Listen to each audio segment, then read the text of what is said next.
आणि थोडंसं मोठं संकट उभं राहिलं. कारण त्या काळी परीक्षा तालुक्याच्याच गावाला व्हायची, फक्त 93 साल होतं ते. आणि तालुक्याच्या गावाला परीक्षा म्हणजे बऱ्याच अफवा होत्या तेव्हा आधी. तिथं स्क्वॉड नावाचा काहीतरी प्रकार असतो, मागं पाहिलं तरी ओरडतात, पुढं पाहून देते नाही, पेन बदलला तर सही घ्यायला लागते, अशा काहीतरी. अभ्यासापेक्षा ह्याच गोष्टींचं टेन्शन जास्त. कारण अभ्यास केलेलाच नाही किंवा येतच नाही म्हटल्यावर त्याचं टेन्शन घेऊन करणार काय. तरी पण आपल्याला जे सामान्य गोष्टी होत्या, 2-2 मार्काचे गणितं, कारण बाकी विषय पास होणे इतपत आता डोक्यात ताकद आली होती. पण अजूनही गणिताची प्रचंड भीती होती. म्हणून गणिताच्या पहिल्यांदा सगळ्या गाळलेल्या जागा गणिताच्या पुस्तकात त्या पाठ करून टाकल्या. 2चा शून्य घात बरोबर 1 ते का विचारायचं नाही, पण असा वर शून्य आला का 1 लिहायचा गाळलेली जागा, तो कसा वगैरे त्याच्याशी काही घेणं नाही. अशा सगळ्या गाळलेल्या जागा पाठ करून टाकल्या. तेव्हा सिद्धता आणि प्रमेय नावाचा एक प्रकार होता. असा काहीतरी एक त्रिकोण काढायचा, ABC बरोबर BC, A बरोबर CD, असं काहीतरी लिहिलं का हुशार विद्यार्थ्यांना 8 पैकी 8 मार्क पडायचे. आणि आमच्यासारखी जी सामान्य गरीब रयत होती त्यांना 3-3.5 पर्यंत ती पोचायचे. तर मग मी ते थोडेसे पाठ करून ठेवले आणि म्हटलं याचे 4 सिद्धता आणि रायडर याचे 15 1 आणि गाळलेल्या जागा वगैरे आणि 2 मार्काचे गणित, असं करून 30 पर्यंत माझी मजल पोचली. पण पास व्हायला मार्क लागायचे 52. पण म्हटलं जाऊ द्या, ईश्वर कधीतरी मदत करतो असं मी ऐकून होतो. ईश्वरावर भरोसा ठेवून परीक्षा द्यायला सिन्नरला आलो 15 दिवस आधीच. कारण त्या काळी एक ट्रेंड होता की तालुक्याच्या गावाला जाऊन 10-12 दिवस आधी अभ्यास करावा एकांतात. मग तो एकांतात अभ्यास करण्यासाठी मी सिन्नरला रूम घेऊन राहायला लागलो 4-5 पोरांबरोबर. तेव्हा रोल नंबर 10वीचे असे आडनावानुसार यायचे, ABC असे. माझं आडनाव आंधळे होतं. सुदैवानं माझ्यासमोर आवड नावाचा एक पोरगा आला शेजारच्या गावातला, आणि तो जरा हुशार होता. हे मला जसं समजलं तसं मी लगेच त्याची खुशामत करायला सुरुवात केली. त्याचा रोज एसटीकडे जाऊन डबा आणणे, त्याच्या सायकलला हवा मारून आणणे, त्याला डबल सीट घेऊन इकडे तिकडे फिरणे, असे धंदे मी चालू केले. कारण त्याला काय माहिती हा पुढे काय करणार आहे ते. आणि परीक्षा 1-2 दिवसावर राहिली होती तेव्हा त्याला म्हटलं, मी तुला बाकीचे सगळे विषय दाखवतो, फक्त मला गणित आणि इंग्रजी दाखव. बाकीचे दाखवतो म्हणजे बाकीच्या ठिकाणी मी लई शहाणा होतो अशातला भाग कधीच नव्हता. पण तरी उगत काहीतरी आश्वासन, त्याच्याकडून काहीतरी घ्यायचं म्हणजे आपलं काहीच नाही तर काहीतरी घेऊन टाक बुवा, म्हणून त्याला ते आश्वासन दिलं. अगोदरची 10-15 दिवसाची सेवा पाहून तोही थोडा खुश होता. तो म्हटला ठीक आहे दाखवून देतो. आणि त्यानं मला 10वीत थोडंसं गणित आणि इंग्रजी दाखवलं. आणि 1993 मी 54.42% की जे माझ्या आयुष्यातले सर्वोच्च मार्क होते ते घेऊन पास झालो. आणि एकदाचं 10वीच्या संकटातून सुटलं म्हणून श्वास सोडला. 10वी संपली, मग लगेच मला पुढे ते 3,000 रुपये दिसत होते ITI केल्यानंतर. लगेच ITIकडे धावलो.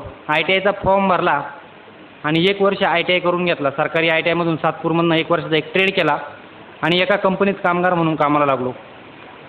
1200 रुपये महिना. माझ्या तालुक्यात 3 गोष्टी आहेत. एक तर पोरगा पोलीस कॉन्स्टेबल होतो, ते नाही जमलं तर मिलिटरीत जातो, नाहीतर मग तो ITI करतो. पोलीस होणं किंवा मिलिटरीत जाणं याच्यासारखे आपलं शरीर नाही याची मला जाणीव होती. म्हणून मी ITI केला होता. पोलीस पोरगा झाला तर त्याला 1 लाख हुंडा मिळतो, मिलिटरीत गेला त्यालाही तेवढाच मिळतो. पोरीच्या अंगावर पुन्हा 3-4 तोळे पण येतात. आणि कंपनीत असेल तर त्याला 25,000 आणि एखादा तोळा मिळतो. म्हणजे मी कंपनीत लागल्यावर 25,000चा माणूस झालो होतो.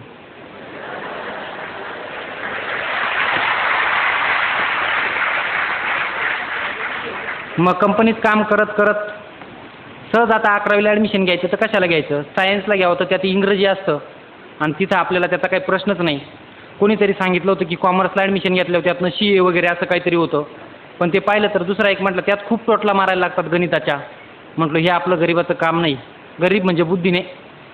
म्हणून मग मी आर्ट्सला ॲडमिशन घेतलं आणि 11वी-12वी आर्ट्समधनं झालो. सायमल्टेनियसली मी कंपनीत काम करत होतो. 12वी पास झालो म्हणून 13वीला ॲडमिशन घेतलं. 13वी-14वीला पुन्हा मला AT-KT लागली आणि 1999 साली मी 15वी पास झालो. 50% मार्क पडून 50.83. तोपर्यंत कंपनीत माझा पगार 1800 रुपये झाला होता. घरच्यांच्या अपेक्षा उंचावल्या होत्या कारण पोरात वय आता 22 वर्ष झालं होतं. म्हणजे आता याला एक 25,000 मिळतील, लग्न वगैरे करून 2चे 4 करून दिले का तो शेट ज्याने चोच दिली तो चारा पण देईल. मग हा पोरगा काय करायचं ते त्याच्या तो पाहून घेईल. अशा हिशोबाने घरचे 2चे 4 करायच्या तयारीत होते. पण त्याच वर्षी मला संजय शिंत्रे नावाचा एक पोरगा भेटला. PSI झालेला होता तो. PSI म्हणजे प्रचंड मोठी पोस्ट, कारण मी त्याच्या आधी PSI पाहिलाच नव्हता. त्यातल्या त्यात तो माझ्याशी बोलला. ज्या दिवशी तो संजय शिंत्रे PSI माझ्याशी बोलला त्या दिवशी मला रात्रभर झोपच आली नाही. कारण गावात सदा पोलीस आला तरी अख्खं गाव पाहायला येतं त्याला कशाला आलाय. आणि PSI बोललाय म्हटल्यानंतर झोप नाही येणं साहजिकच आहे. रात्रभर झोप आली नाही म्हणून दुसऱ्या दिवशी उठलो परत त्याच्याकडे गेलो. म्हटलो बाबा रे हे व्हायला काय लागतं. तो म्हटला काय नाही, याला 15वी लागतं आणि थोडाफार 2-3 वर्ष अभ्यास करायला लागतो. पुन्हा 2-3 वर्ष अभ्यास म्हटल्यानंतर मग परत म्हटलं नको राव, आपल्याला काही जमणार नाही, कारण अभ्यास हा आपला प्रांतच नव्हता. आणि त्यातल्या त्या 3 वर्ष म्हटल्यानंतर तर म्हटलो नकोच. पण तरी डोक्यात कुठंतरी वाटायला लागलं की याला आपल्याला साधं PSIला भेटलो तरी काल झोप नाही आली, ट्राय करायला काय हरकत आहे म्हटलं. असंही वाटोळ झालेलं आहे तसंही वाटोळ झालेलं आहे, काहीच नाही झालं तर गावाला जाऊन शेती तर करता येईल. म्हणून मी 99 साली कंपनी सोडून द्यायचा निर्णय घेतला आणि 4 ऑगस्ट 2000 पुण्याकडे रवाना झालो PSI होण्यासाठी. जशी का कंपनी सोडली तशी घरच्यांनी जोरात बोंबाबोंब करायला सुरुवात केली. चांगला कामाधंद्याला होता, बेकार झाला, तुझं तिकडं वाटोळं कर, आमच्याकडे रुपया मागू नको. कंपनीमध्ये काम करून 7-8-10 हजार रुपये सावरले होते, त्याचा जरा कॉन्फिडन्स होता. त्याच्याद्वारा पुण्याला गेलो. पुण्याला गेल्यानंतर पुण्यात माझं कुणीही ओळखीचं नव्हतं. पुणे विद्यापीठामध्ये कुठंही कुणी ओळखीचं नव्हतं. पहाटे 4 वाजता शिवाजीनगरला उतरलो आणि 7 वाजता एक समोर इस्त्रीचं दुकान उघडलं होतं. तर त्याच्यामध्ये कपडे ठेवले इस्त्रीच्या दुकानामध्ये. त्याला म्हटलं हे 2 इस्त्री कर दे आणि या बॅगा पण थोड्या वेळ राहू दे म्हटलं. खरं तर मला कपडे इस्त्री करायचेच नव्हते, कारण आधी कधी इस्त्रीचे कपडे घातलेच नव्हते. मला त्या बॅगा ठेवायच्या होत्या त्याच्याकडं. मग त्यानं ते इस्त्री केले आणि मी 7-8 दिवस त्याच्याकडे फिरकलोच नाही, कारण तोपर्यंत माझी कुठं राहायची सोयच झाली नव्हती. मी रोज दिवसभर पुण्याच्या जयकर विद्यापीठ लायब्ररीमध्ये जायचो, तिथं वाचत बसायचो काहीतरी आणि रात्री शिवाजीनगरला येऊन झोपायचो. तेव्हा पावसाळ्याचा सीझन होता. शिवाजीनगरला झोपायचो म्हणजे रात्री 12:30 वाजेपर्यंत शेवटच्या गाड्या असतात, तोपर्यंत झोपून देत नाही. परत सकाळी 4:30 पासून गाड्या लागतात, लगेच पोलीस कॉन्स्टेबल येऊन काठ्या मारायला सुरुवात करतात, उठा उठा गाड्या लागल्या.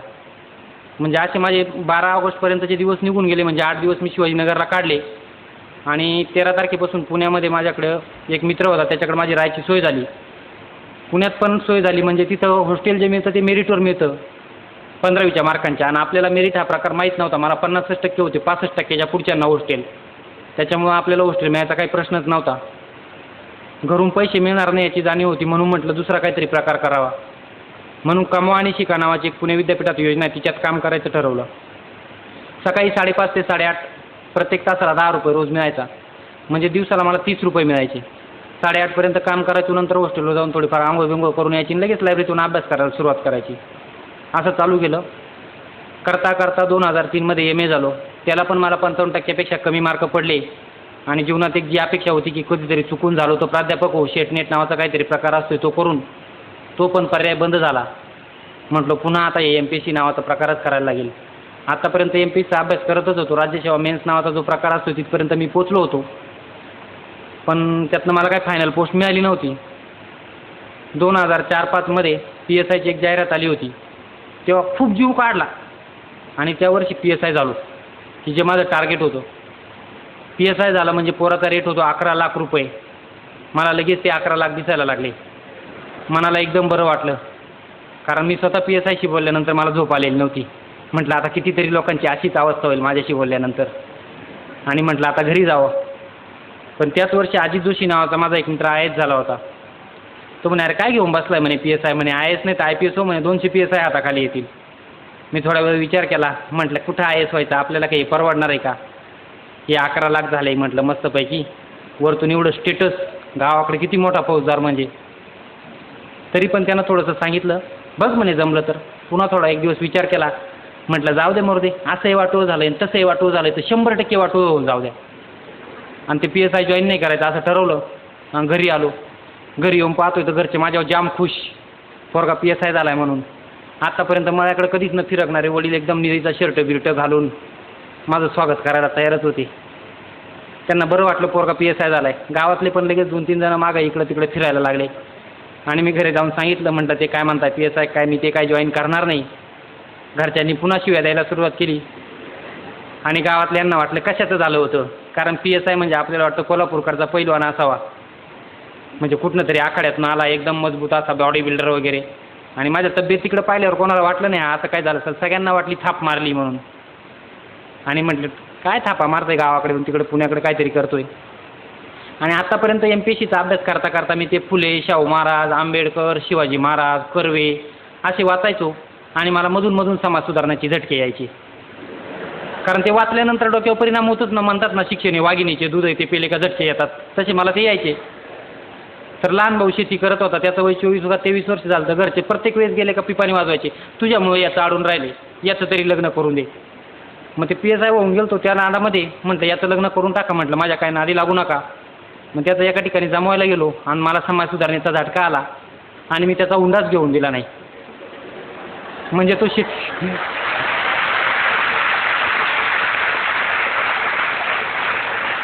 शेती करत होता, त्याला 11,000 रुपये मिळाला असता. ते गेल्यामुळं घरचे अजून संतापले आणि म्हणे तुझं तोंड तिकडंच काळं कर, परत इकडे येऊच नको. म्हटलं चला भाऊ आता कर काळं तर कर काळं. परत 2005ला पुण्याला निघून आलो आणि UPSC नावाचा प्रकार सुरू केला. 2005ला SIC नावाचं महाराष्ट्र शासनाचं इन्स्टिट्यूट आहे, तिथं माझं ॲडमिशन झालं आणि UPSCचा पहिला अटेम्प्ट दिला म्हणजे काय लय अभ्यास केला होता वगैरे असं काय नाही, सहज द्यायचा म्हणून दिला, नापास झालो. पण आतापर्यंत मी शाळेच्या भिंतींवर वगैरे बऱ्याच ठिकाणी वाचलं होतं की अपयश ही यशाची पहिली पायरी आहे. म्हटलं जाऊ द्या, झालो असेल नापास झालो असेल, द्या सोडून आणि चला पुढे म्हटलं. 2006ला पुन्हा परीक्षा दिली, पुन्हा नापास झालो. म्हटलं चला अपयश ही यशाची दुसरी पायरी आहे, काय होतंय म्हटलं. 2007ला परत परीक्षा दिली, पुन्हा नापास झालो. म्हटलं जाऊ द्या, अपयश ही यशाची कदाचित तिसरी पायरी असेल. 2008ला परत परीक्षा दिली, पुन्हा नापास झालो. म्हटलं अपयश ही यशाची चौथी पायरी असेल. 2009ला परत परीक्षा दिली, परत नापास झालो. म्हटलो आता काय खरं दिसत नाही आणि मागं वळून पाहिलं तर मी अपयशाचा जिनाच सोडून आलो होतो आखा.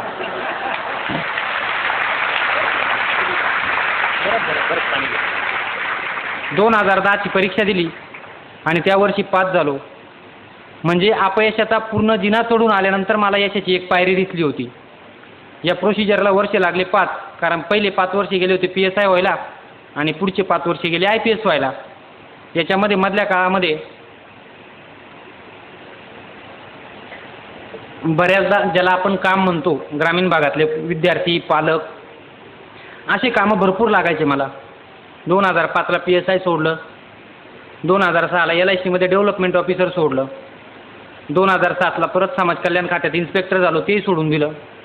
2008ला इरिगेशनमध्ये वरिष्ठ सहाय्यक झालो, तेही सोडून दिलं. म्हणजे आई माझ्या डोक्यात कुठनं तरी हिंमत येऊन गेली होती, जाऊ दे होईल ते होईल, मात करू, असं प्रत्येक वेळेस वाटायचं. किंबहुना मला माझे बरेच मित्र म्हणायचे लई मात करतोय, चांगलं नाही होणार. मी म्हणायचं मात तेच करतात ज्यांच्यात हिंमत असते. आणि परत मी एकट्यात गेलो का विचार करायचो, जर हे फिरलं आणि आपल्यात घुसलं तर काहीच खरं नाही. कारण काय सांगता येतो, हा सगळा जुगारच. तरी पण करावी म्हटलं हिंमत. 2005 नंतर घरी जाणं बंदच झालं होतं. तरी पण मी 6 महिन्यातनं एकदा जायची डेअरिंग करायचोच, कारण घरच्यांची आठवण यायची मला थोडीफार. सण सूद वगैरे असा काही प्रकाराला मी जायचो नाही. दिवाळी होळी दसरा आंबे जांभळं करवंद याचा काहीच संबंध नव्हता माझ्या जीवनाशी. तरी पण 6 महिन्यातनं एकदा घरी गेलो की आता पोरगा एवढ्या 6 महिने घरी येत नाही म्हणजे नातेवाईक आणि आजूबाजूच्या समाजाला किती काळजी. त्यांनी लगेच शोध घ्यायला सुरुवात केला, हा का घरी येत नसावा, का घरी येत नसावा. आणि मग त्यांनी त्यातनं एक कन्क्लुजन केलं की याने तिकडंच लव्ह मॅरेज केलं आहे म्हणून हा घरी येत नाही. म्हटलं अरे बापरे, म्हटलं आपलं लग्नही लावून टाकलं आता यांनी पाहता पाहता. आणि मी यायचो का नाही, सिन्नर ते पुणे 109 रुपये तिकीट होतं आणि 218 रुपयामध्ये 4-5 दिवस निघायचे माझे, म्हणून मी घरी यायचो नाही. आणि घरी आलो, घरात पिशवी ठेवली, थोडंसं जेवलो का लगेच भांडायला सुरुवात आपल्या घरच्यांची आपल्याशी. दुसऱ्या दिवशी सकाळी 6च्या गाडीनं परत रिटर्न. मग कशाला जायचं म्हटलं. 2005 नंतर मी कधीच दिवसा गावात जायचो नाही. त्याचं कारण असं होतं, गावात गेलो का स्टँडवर कोणीतरी 4-5 जण 7वी 8वी शिकलेले उभे असायचे. इकडे रे, तू नक्की काय करतोय ते मला जरा समजून सांगतो का. आता तो 8वी शिकलेला, मी 17वी शिकलेलो, आणि त्याला काय करतोय ते कसं समजून सांगायचं बा. नंतर काही वडिलांचे जे तथाकथित क्लासमेट होते आणि माझ्या वडिलांपेक्षा ज्यांनी उच्च शिक्षण घेतलं होतं 6वी 7वी वगैरे, ते मग मला बोलवायचे, बाल झाला का तुझा डॉक्टरचा कोर्स कंप्लीट. आता मी डॉक्टरचा कोर्स करतच नाही तर तो कंप्लीट कसा काय होईल. दुसरे काही म्हणायला लागले, पोरगा आधी हुशार होता, चांगला कंपनीत काम करत होता, पण नंतर केस फेल गेली. केस फेल गेली म्हणजे हा एखाद्या लॅबमध्ये माझ्यावर रिसर्च करत होता आणि 2 वर्षानं त्याचा रिझल्ट आला आणि मग त्याला समजलं की केस फेल गेली. असं म्हटल्यानंतर मला स्वतःला बऱ्याचदा खूप वाईट वाटायचं. आणि वाईट एवढं वाटायचं की असं वाटायचं आपलं खरोखर काहीतरी चुकत असेल. नंतर काही नातेवाईकाजवळचे 500 यायचे आणि घरी येऊन सांगायचे, आमच्या गावात शेजारचा एक पोरगा करत होता, काय म्हणता येते फौजदार का त्याचा अभ्यास, शेवटी तो वेडा झाला असं म्हटले का माझ्या म्हाताऱ्याला माझं काही टेन्शन नव्हतं, कारण त्यांना माहीत होतं की पोरगं विचित्र आहे, कुठे गेलं तरी वेडं व्हायचं नाही. पण माझ्या आजीला माझी प्रचंड काळजी असायची. ती लगेच कोणाला तरी ₹1 द्यायची, भाऊ त्याला फोन करून पाय ना तो बरा आहे का. मग लगेच मला कोणतरी फोन करतं, काय भरत बरा आहे का, काय म्हणतोय, अभ्यास व्यवस्थित आहे सगळं. मग मी म्हणायचो व्यवस्थित आहे. मला कुठं कळतं आहे आपली रेंज चेक करून राहिले म्हणून. मग मी 6 महिन्यानं घरी आलो का मग मला माझी लहान बहीण सांगायची, तेव्हा फोन केला ना तेव्हा आम्ही तू येडा झालाय का नाही चेक करायला फोन केला होता. म्हणजे जवळपास एवढी वाईट परिस्थिती होऊन गेली होती. आणि मागच्या वर्षी काय झालं, सुदैवानं मी डेप्युटी कलेक्टर किंवा MPSC ज्याला म्हणतात आणि कलेक्टर किंवा UPSC ज्याला म्हणतात त्या दोन्हींच्या इंटरव्ह्यूला पास झालो म्हणजे लगेच गावाकडे माझ्या नाशिक जिल्ह्यात माझा सगळीकडे सेन्सेक्स वाढून गेला. आता कदाचित दोन्ही परीक्षा पास झालाय म्हणजे कुठेतरी एका ठिकाणी लागणारच. आणि सगळे माझ्या जातीचे प्रतिष्ठित जे तथाकथित होते वंजारी समाजाचे ते सगळे माझ्या घरी यायला लागले. लगेच चलपाटी मारायला सुरुवात झाली, काय पाहिजे ते तुला देऊन टाकतो, गाडी बिडी वगैरे, पण लग्न करून घे. पण पुन्हा मला समाज सुधारणेचा झटका आला. म्हटलं जाऊ द्या, म्हटलं रिझल्ट लागेपर्यंत वाट पाहू म्हटलं, कारण जर नापास झालो तर समजेल तरी खरे माणसं कोण आहे किंवा संकटात कोण उभं राहतं. आणि त्यांच्या दुर्दैवाने आणि माझ्या सुदैवाने मी खरोखर नापास झालो आणि दुसऱ्या दिवसापासून सगळे गायब झाले. मी पूर्व परीक्षा दिली 17 मेला आणि म्हटलं हे जरी गायब झाले असेल तरी आपण का सोडावे, कारण त्यांचे फोन नंबर वगैरे सगळ्यांचे होते. म्हणून मी 18 तारखेपासून लगेच सुरुवात केली. मी स्वतःच आदल्या दिवशी फोन करायचं, मी भरतचा भाऊ बोलतोय त्याला उद्या पाठवून देतो, आणि मी स्वतःच दुसऱ्या दिवशी सकाळी जायचो. काल माझ्या भावाने फोन केला होता, मी पाहायला आलो पोरगी. पोरीचा बाप लगेच सांगायचा, आता तिला 8वा गुरु चालू आहे, पुढच्या वर्षी पाहू ना. हा तोच माणूस की जो 15 दिवसापूर्वी अक्षरशः नाक घासत होता. त्यातनं मला समजलं की म्हटलं जगात माणसाला काहीच किंमत नाही भाऊ. म्हटलं मला स्वतःलाही माहीत होतं की म्हटलं यावर्षी जो माणूस इंटरव्ह्यूला पोचतोय तो माणूस पुढच्या वर्षी काहीतरी चमत्कार घडवलंच, आज जरी वेळा असला तरी. म्हणून म्हटलं एवढ्या वाईट परिस्थितीमध्ये जो कोणीतरी आपल्याला पोरगी देईल त्याच्या पोरीशी लग्न करू. कुणी असू द्या म्हटलं, तो पोरगी 10वी नापास असू द्या नाही तर 17वी पास असू द्या, म्हटलं काय असेल ते असेल तिच्याशी लग्न करू. आणि एकदम जोरात शोध घ्यायला सुरुवात केली. पण 10वी नापास पण लवकर भेटणारच मला. मग शेवटी माझा आनंद नागरे नावाचा एक मित्र होता, तो स्वतः MBBS झालेला होता आणि त्यानं मला 10-15 वर्षापासून तो ओळखत होता. त्याला माहीत होतं की काही झालं तरी वाया जाणार नाही, म्हणून त्यानं स्वतः जरा डेअरिंग केली आणि त्याची स्वतःची बहीण डॉक्टर होती, तिच्यासाठी मला विचारलं. मी त्या पोरीला 7वी-8वी पासून पाहिलेलं होतं. म्हटलं ठीक आहे काय हरकत नाही, हुंडा बिंडा काही ₹1 नको, हुंडा नको, म्हणजे पोरीच्या अंगावर 25 तोळे घाल अशातलाही भाग नाही. फक्त म्हटलं 4 ग्रामचं मंगळसूत्र घाला, मला ₹1 देऊ नका. आणि तेव्हाच म्हटलं पुढच्या वर्षी 30 मे 2010ला लग्न करायचं. का? कारण मे महिन्याच्या 2010च्या मेच्या पहिल्या आठवड्यात माझा रिझल्ट लागेल आणि पुढच्या 25 दिवसात जर कदाचित माझी नैतिकता फिरली तर त्याची काय गॅरंटी, शेवटी माणूसच. मी पण माणूसच आहे म्हटलं, कदाचित जर फिरलो तर त्यापेक्षा आधीच तारीख फिक्स करून ठेवू म्हटलं. म्हणून तेव्हाच तारीख फिक्स करून ठेवली आणि यावर्षी 30 मेला लग्न केलं. आता यामधल्या सगळ्या प्रवासामध्ये बऱ्याचदा खूप सारे प्रॉब्लेम आले. 2005 नंतर मला घरून ₹1 मिळायचा नाही. मला भरपूर सारे जॉब मिळायचे पण मी ते करायचो नाही. पण मला एक गोष्ट तेव्हापासून समजत गेली, जगात जर चांगलं वागलं तर चांगले माणसं आपल्याला सगळीकडे भेटत जातात. मी स्वतः थोडासा जास्त शहाणा होतो. कोणी जर माणसानं समोरच्या सल्ला दिला ना, UPSC करताना बी बाळ हा ऑप्शनल घे, मी म्हणायचं तुला काय नाही, माझं मी पाहून घेईल. कारण कॉन्फिडन्स वाढतो ना माणसाचं एखादा काम लागल्यानंतर. तसा जयपाल कांबळे नावाचा माझा एक मित्र होता, तो मला प्रत्येक वेळेस सांगायचा पाली लिटरेचर घे. मी म्हणायचो सर माझं मी पाहून घेईल. आणि पहिल्यांदा 2006ला मी हिस्ट्री आणि जिओग्राफी घेऊन मेन्स दिली, तेव्हा त्यांनी बरीच रिक्वेस्ट केली पाली घे, पण मी नापास झालो. पुढच्या वर्षी त्यांनी मला परत सल्ला दिला हा विषय घे. पुन्हा मी म्हटलो कशाला याचं ऐकून आपलं नाक घासायचं. पुन्हा मी नापास झालो. पण तिसऱ्या वर्षी म्हटलं मोठी माणसं ही काय फक्त उन्हानं मोठी झालेली नसतात, तर त्यांना थोडीशी अक्कल असते, आपण काही लई शहाणे नाही म्हटलं. त्याच्यामुळे यावर्षी त्यांचं ऐकू. आणि त्या वर्षी त्यांचं ऐकलं, मी चक्क इंटरव्ह्यूला क्वालिफाय झालो आणि त्याच्या पुढच्या वर्षी तर सिलेक्शनच झालं. म्हणजे आपण बऱ्याचदा जे म्हणतो ना माझं मी पाहून घेईल, तो काय लई शहाणा लागून गेलाय का मला सांगणारा, मला काय गरज आहे मार्गदर्शकाची, हे सगळे रुबाब ठोकून मी बसलेलो आहे स्वतः. आणि कदाचित हे रुबाब मी जर ठोकले नसते तर मी 2 वर्षापूर्वीच IAS किंवा IPS झालो असतो.